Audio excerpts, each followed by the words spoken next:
নাহমাদুহু ওয়া নুসাল্লি আলা রাসূলিহিল কারীম। আলহামদুলিল্লাহ, আমরা একটি বরকতপূর্ণ একটি মজলিসে উপস্থিত হয়েছি। একজন বয়স্ক ব্যক্তির বিবাহ।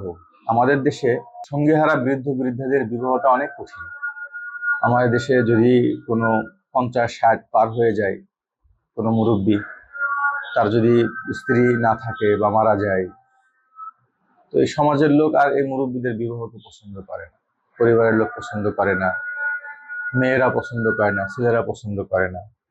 বা দেখা যায় যে যদি কোনো নারীকে বিবাহ করতে চায়, ওই পরিবার থেকেও রাজি হয় না, কারণ সেও তো একটু বয়স্ক হয়ে গেছে। তো আমরা আইএমবিতে এটা একটা বিশেষ মেহনত করতেছি যেন আমাদের দেশে বৃদ্ধ এবং বৃদ্ধাদের বিবাহটা সহজ হয়ে যায়। দেখেন, একটা যুবক ছেলের জীবন তার স্ত্রী প্রয়োজন হয়। 22 বছর, 25 বছর, 30 বছর একটা যুবকের বা একটা নারীর যেমন স্বামীর প্রয়োজন হয়, একজন পুরুষের যেমন স্ত্রী প্রয়োজন হয়, ঠিক বৃদ্ধ বয়সেও কিন্তু তার থেকে আরো বেশি প্রয়োজন হয়। কারণ স্ত্রী তো শুধুমাত্র একটা জিনিসের জন্য না, রান্নাবাড়ি করে দেওয়া, দেখভাল করা, একটু শরীর ম্যাসাজ করে দেওয়া, একটু সুখ দুঃখের কথা বলা, পেরেশানির মধ্যে সে একটু মিষ্টি কথা বলা, তার সাথে একটু সুখে দুঃখে শেয়ার করা। তো একটা যুবক ছেলে সে কিন্তু অনেকভাবেই তার বাড়িতে ভালো লাগতেছে না, বন্ধুদের সাথে ঘুরে বেড়াচ্ছে, তা সে এখন যুবক, তার ওই পরিমাণ প্রয়োজন হয় না যে পরিমাণ একজন বৃদ্ধ বা একজন বৃদ্ধার প্রয়োজন হয়। কিন্তু আমাদের সমাজের কুসংস্কার যে না, এই তো বাকি সময়টা তুমি আল্লাহ বিল্লাহ করে কাটাই দাও, অথচ এই মুহূর্তটা একজন বয়স্কের জন্য অনেক বেশি কঠিন হয়ে যায়।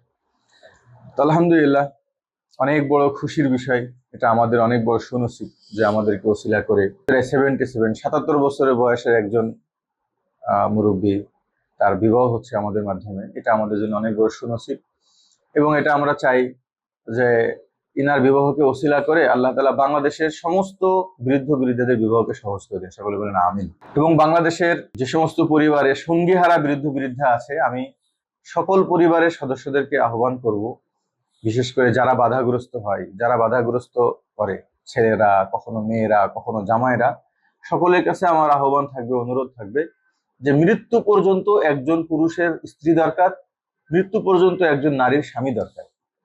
তো যদি আমাদের পরিবারে আমার বাবা হোক, আমার মা হোক, বা আমার বড় ভাই হোক, যদি কেউ এমন কোনো পর্যায়ে পৌঁছে যায় যে 50 পার হয়ে গেছে, 60 পার হয়ে গিয়েছে, তাদের বিবাহের প্রয়োজন, তো সকলেই তাদেরকে সহযোগিতা করা, সকলেই উদ্বুদ্ধ হয়ে কাজগুলো করা। রব্বির হামহুমা কামা রব্বায়ানি সগীরা। আয় আল্লাহ, ওনার ছোটবেলায় আমার উপর যেভাবে রহম করছে, আপনি ওনার উপর রহম করেন। তো সন্তানের উপরে বাবারা রহমের মধ্যে অনেক বড় একটা রহম থাকে, কি বাবারা সন্তানদের বিবাহের ব্যবস্থা করে। তাহলে বাবার যখন বিবাহের প্রয়োজন, তখন সন্তানদের প্রতি এটা একটা দায়িত্ব থাকে যে তার বাবা এবং তার বৃদ্ধ মাকে তারাও বিবাহের ব্যবস্থা করবে। আল্লাহ তাআলা আমাদের দেশে বৃদ্ধ বৃদ্ধাদের বিবাহকে সহজ করে দিন। আলহামদুলিল্লাহ, আলহামদুলিল্লাহ, নাহমাদুহু ওয়া নাস্তাঈনুহু ওয়া নাস্তাগফিরুহু ওয়া নাউযু বিল্লাহি মিন শুরুরি আনফুসিনা ওয়া মিন সাইয়্যাতি আমালিনা। মান ইয়াহদিহিল্লাহু ফালা মুদিল্লা লাহু ওয়া মান ইউদ্লিল ফালা হাদিয়া লাহু। ওয়া নাশহাদু আল লা ইলাহা ইল্লাল্লাহু ওয়াহদাহু লা শারীকা লাহু ওয়া নাশহাদু আন্না মুহাম্মাদান আবদুহু ওয়া রাসূলুহু। আম্মা বা'দু ফাআউযু বিল্লাহি মিনাশ শাইতানির রাজীম। বিসমিল্লাহির রহমানির রহিম। ফানকিহু মা তাবা লাকুম মিনান নিসাই মাসনা ওয়া সুলাসা রুবা', ফাইন খিফতুম আল্লা তা'দিলু ফাওয়াহিদাহ আও মা মালাকাত আইমানুকুম। ওয়া ক্বালা an-নাবিয়্যু সাল্লাল্লাহু আলাইহি ওয়াসাল্লাম, তাকাসারু তানাসালু ফাইন্নী মুকাথিরুম বিকুমুল উমাম। ওয়া ক্বালা ইবনু আব্বাস রাদিয়াল্লাহু তাআলা আন, তাযাওয়াজ ফাইন্না খায়রা হাযিহিল উম্মাহ আকসারুহা নিসাআ। বারাকাল্লাহু লানা ওয়া লাকুম ফিল কুরআনিল আযীম ওয়া নাফা'না ওয়া ইয়্যাকুম বিল আয়াতি ওয়া যিকরিল হাকীম। ওয়া সাল্লাল্লাহু তাআলা আলা নাবিয়্যিনা ওয়া আলা আলিহি ওয়া আসহাবিহি আজমাইন।